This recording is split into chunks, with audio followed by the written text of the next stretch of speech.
Details చూసుకుంటే ప్రజలు చిత్తుగా ఓడించిన కేటీఆర్ కు బుద్ధి రాలేదని వద్దన్నపేట ఎమ్మెల్యే కేఆర్ నాగరాజు అన్నారు. కేటీఆర్ మతి భ్రమించి మాట్లాడుతున్నారని, ఆయనలాగా దిగజారి మాట్లాడే సంస్కృతి మాది కాదని విమర్శించారు. ఐనవోలు జాతరకు సంబంధించి భక్తులకు ఎలాంటి ఇబ్బందులు రాకుండా అన్ని ఏర్పాట్లు పూర్తి చేశామన్నారు. మామనూరు ఎయిర్పోర్ట్ పనులు కూడా త్వరలోనే మొదలు పెడతామని, రాబోయే మున్సిపల్ ఎన్నికల్లో వార్ వన్ సైడ్ అంటున్న వద్దన్నపేట ఎమ్మెల్యే కేఆర్ నాగరాజుతో మా వరంగల్ ప్రతినిధి రాము ఫేస్ టు ఫేస్. రాష్ట్రంలో కాంగ్రెస్ ప్రభుత్వం ఏర్పడ్డాక 2 సంవత్సరాల విరామం తర్వాత పంచాయతీ ఎన్నికలు ముగిశాయి. ఊహించిన విధంగానే కాంగ్రెస్ పార్టీ అత్యధిక స్థానాల్లో గెలిపింది. అదే ఊపులో మరోసారి మున్సిపల్ ఎన్నికలకు వెళ్ళడానికి సన్నాహాలు చేసిన ప్రస్తుతం ఇవాళ రేవంత్ రెడ్డి కూడా సంబంధిత ఎలక్షన్స్ మీద ఇప్పుడు ఒక రివ్యూ మీటింగ్ ఏర్పాటు చేశారు. అది ఏ విధంగా కొనసాగుతుంది, మున్సిపల్ ఎన్నికల్లో కాంగ్రెస్ పార్టీ వ్యూహం ఏందో తెలుసుకునే ప్రయత్నం చేద్దాం. ప్రస్తుతం మనతో పాటు వర్ధన్పేట ఎమ్మెల్యే కేఆర్ నాగరాజు ఉన్నారు. మాట్లాడే ప్రయత్నం చేద్దాం. సార్ నమస్తే అండి. మొత్తానికి సర్పంచ్ ఎలక్షన్స్ లో మీరు ఊహించిన ఫలితాలు సాధించారనుకుంటున్నారా? అదే ఊపులో మరొకసారి మున్సిపల్ ఎన్నికలకు వెళ్తున్నారని తెలుస్తున్న పరిస్థితి. మున్సిపల్ ఎన్నికల్లో మీరు ఏ విధంగా ముందుకు వెళ్తున్నారు? కొంతవరకు పల్లెల్లో పంచాయతీ ఎన్నికలకు వచ్చేవరకు అక్కడ వ్యక్తి కీలకంగా మారుతారు. సర్పంచ్ అనేది వ్యక్తిగతంగా ఉండే ఎలక్షన్లు.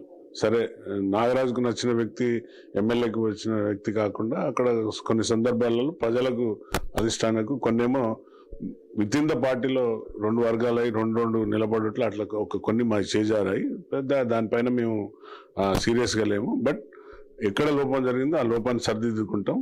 అలాగే ఇప్పుడు స్థానిక మున్సిపల్ ఎలక్షన్లు వస్తున్నాయి కాబట్టి మున్సిపల్ సింబల్ ఉంటుంది కాబట్టి సింబల్కు ఇంకెక్కువ పడే అవకాశం ఉంటుంది. 100% మేము we are going to win Wardhannapet municipality.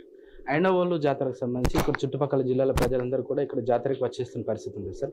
భక్తులకు ఎలాంటి అసౌకర్యం కలగకుండా, ఎందుకంటే ఇప్పుడు మేడారం కూడా ఉన్నది కాబట్టి ఇంకా ఎక్కువ అత్యధికంగా వస్తారు కాబట్టి వారికి అన్ని విధాల వసతులు ఏర్పాటు చేసినాం. ముఖ్యంగా బాత్ ఘాట్స్ ఇంపార్టెంట్. ఇక్కడ స్నానాల గదులు, వాళ్ళకు చేంజ్ రూమ్స్, అలాగే ఉండడానికి వసతులు అన్నీ కూడా సంసిద్ధంగా ఉన్నాయి. రవాణా శాఖ కూడా పొన్నం ప్రభాకర్ గారు కూడా సహకరిస్తున్నారు బస్సులకు. సో అన్ని విధాల మహిళలకు ఉచిత బస్సు ప్రయాణం కాబట్టి ఎక్కువ శాతం మహిళా భక్తురాలు వచ్చినా కూడా వాళ్ళకి ఎలాంటి అసౌకర్యం కలగకుండా హైదరాబాద్ నుండి వచ్చే వారికి కూడా అన్ని శాఖల వాళ్ళు వాళ్ళ పనులలో బిజీ. మీరు ఎమ్మెల్యేగా కాంగ్రెస్ ప్రభుత్వం ఏర్పడ్డాక ఒక అడుగు ముందుకేసి దానికి సంబంధించిన భూసేకరణ కూడా పూర్తయిన పరిస్థితి. ఈ భూసేకరణ ఎప్పటికీ పూర్తవుతుంది?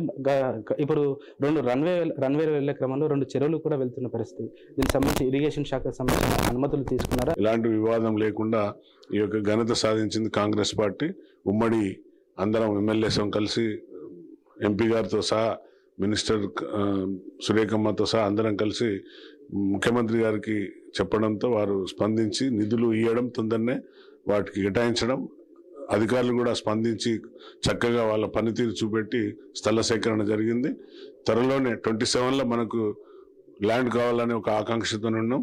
చెరువుల విషయంలో ఇరిగేషన్ మినిస్టర్ అందరి దానిపైన సపరేట్ సమీక్ష చేసి ఏ విధంగా దాన్ని పునరుద్ధరించాలి అనేది చేసింది. అది కూడా త్వరలోనే కంప్లీట్ అయిపోతుంది. హ్యాండ్ ఓవర్ చేయడమే బాకీ ఉన్నది.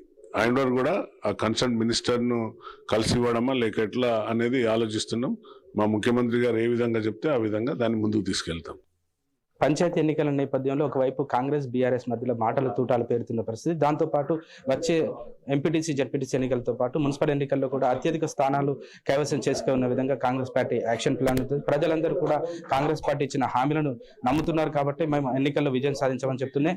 ఒకవైపు ఐనవోలు జాతరకు సంబంధించి కూడా పూర్తి ఏర్పాటు చేశాం. ప్రజలకు ఎలాంటి అసౌకర్యాలు కలగకుండా అన్ని ఏర్పాటు చేసిన పరిస్థితి. దాంతోపాటు మామనూరు ఎయిర్పోర్ట్ సంబంధించి కూడా 2027 వరకు ఎయిర్పోర్ట్ పనులు పూర్తి స్థాయిలో జరుగుతాయి. దానికి సంబంధించి ఇరిగేషన్ శాఖకు సంబంధించిన కొన్ని అనుమతులు కూడా క్లియర్ చేసుకున్న పనిలో ఉందని చెప్పేసి కేఆర్ నాగరాజ్ చెప్తున్న పరిస్థితి. దాంతోపాటు కేటీఆర్ తన వక్రద్దును మానుకోవాలి, ఇప్పటికైనా నోరును అదుపులో పెట్టుకుని ప్రజలు ఇచ్చిన తీర్పును శిరసావహించాలి. ఇలాంటి చిల్లర మాటలకు మా దగ్గర సమాధానం ఉంటుంది, కానీ మా విఘ్నత ఉండి మేము అడ్డొచ్చి మేము వదిలేస్తున్నామని చెప్పేసి కేఆర్ నాగరాజ్ చెప్తున్న పరిస్థితి. భిక్షపత్తో రాము.